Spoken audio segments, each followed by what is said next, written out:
Talking about some results from our most recent expedition to the Ross Sea in Antarctica, and I'm interested in a climate period called the Miocene Climate Optimum, and this is the warmest period in Earth's history over the past 20 million years. And during this time, in the Ross Sea, the environment would have looked something like this, so retreated ice sheets and much warmer temperatures than today. So why are we interested in studying past warm periods? This is because if we can understand how Antarctic ice sheets responded to past warm ocean and atmospheric temperatures, we can start to understand how the ice sheet might respond to ongoing warming and what implications this might have for global sea level rise. So this is what Antarctica looks like today, a glaciated continent surrounded by sea ice. So the much smaller West Antarctic ice sheet is largely grounded below sea level, which means that it's vulnerable to retreat via ocean thermal forcing. And if all of West Antarctica were to melt, this contributes 3 to 5 meters of sea level equivalent. Whereas the much larger East Antarctic ice sheet is typically thought to be more stable, but we're now finding that there are large parts of the East Antarctic ice sheet that are grounded below sea level, which means that large parts of East Antarctica are also vulnerable to retreat via ocean warming. And that's something that Kara will talk to us later about this afternoon with her record. So if all of East Antarctica were to melt, that contributes 53 meters to global sea level. And additionally, we have a contribution of 7 meters or so from the Greenland ice sheet. So back during the warm Miocene and Pliocene periods, we know from sediment core records that we've recovered from around the margin that Antarctic ice sheets may have looked something like this. So the West Antarctic ice sheet largely gone, and large chunks of the East Antarctic ice sheet also gone. So just to orientate, I'm going to talk a little bit about Cenozoic climate change. So this plot down the bottom may look familiar to many. So we're looking at the Cenozoic, which is the past 65 million years of Earth history. And this curve is the global stack of benthic foraminifera delta O18. And overall, throughout the Cenozoic, we've had a 5 part per mil increase in delta O18. And this represents a combination of ice growth and also deep sea cooling. And so within this plot, we're going to look at some of the major climate transitions of the Cenozoic. So the first is a large cooling at the Eocene-Oligocene transition. And this is really when we had inception of continental scale ice sheets on Antarctica. And then the second major transition that we have occurs during the Middle Miocene, and this is the Middle Miocene climate transition. And again, this is a major expansion of Antarctic ice sheets, but also a global cooling. And I'll draw your attention to the top plot up here, which is reconstructed atmospheric CO2 throughout the Cenozoic with a variety of different proxies. And during the Eocene-Oligocene transition, we went from high CO2 levels to much lower CO2 levels. And so this drawdown in CO2 combined with the separation of Australia from Antarctica, which allowed circum-Antarctic circulation to start and thermal isolation of that continent. This is what is hypothesized to have driven that transition. Whereas the Miocene climate transition, you can see that CO2 doesn't actually change that much. So this begs the question as to what was driving glaciation at this time. So potentially we're looking at similar tectonically driven changes in ocean circulation which change polar transport of heat and moisture. And the interval that I talked about at the start is the Miocene Climate Optimum, and this is an extended period of warmth that occurred prior to this major transition during the Miocene. And during this time, global climate was much warmer and much more humid than it is today.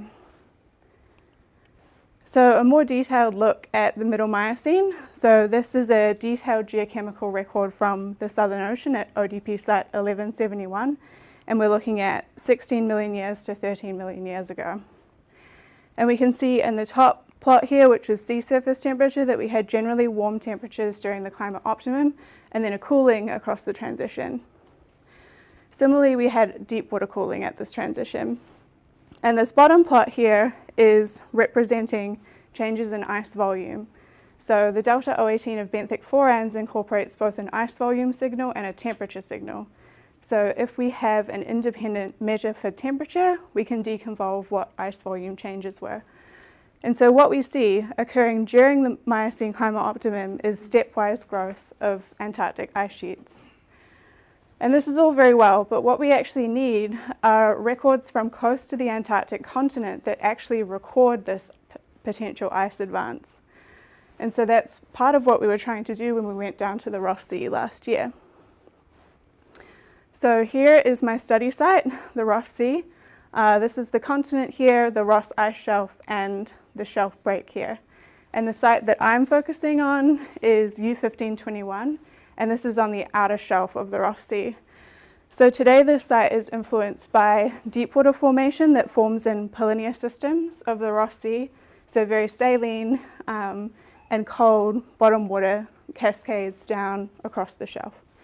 It's also influenced by warm circumpolar deepwater that approaches the shelf in the Ross Sea gyre, and its access to the shelf is modulated by the strength of this along slope Antarctic slope current.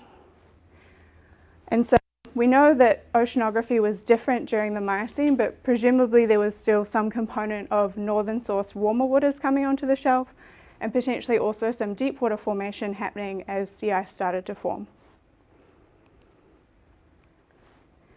So having a look at the lithology of this site, we recovered about 600 meters of sediment, mostly early to middle Miocene in age.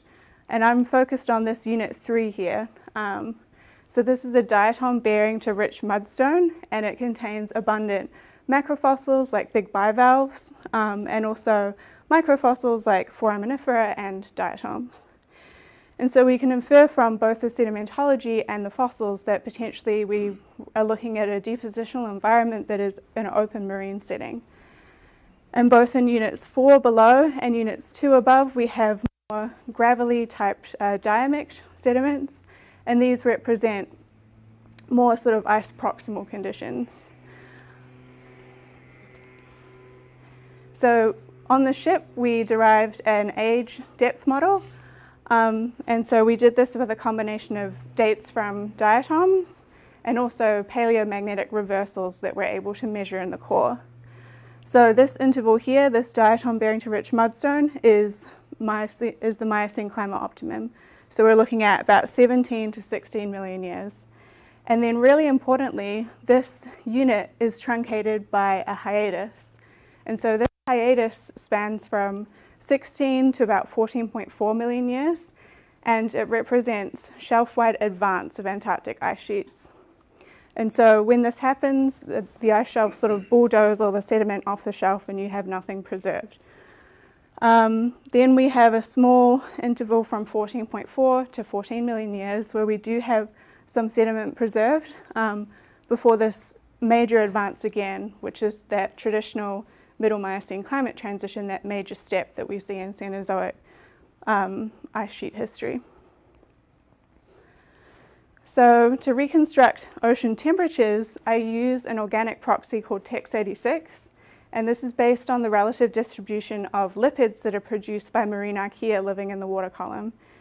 And the marine archaea modify their lipid structure according to temperature. So when we find these lipids in our sediment, we can use them to reconstruct past ocean temperatures.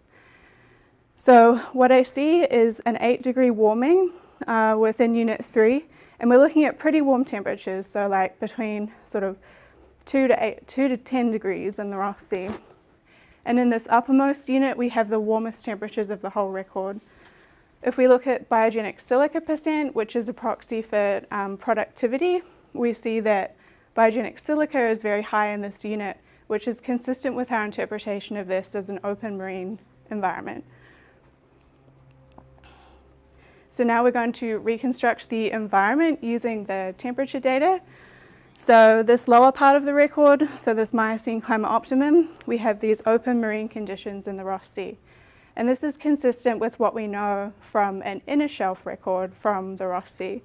So on the inner shelf of the Ross Sea, they find evidence for beetles and moss.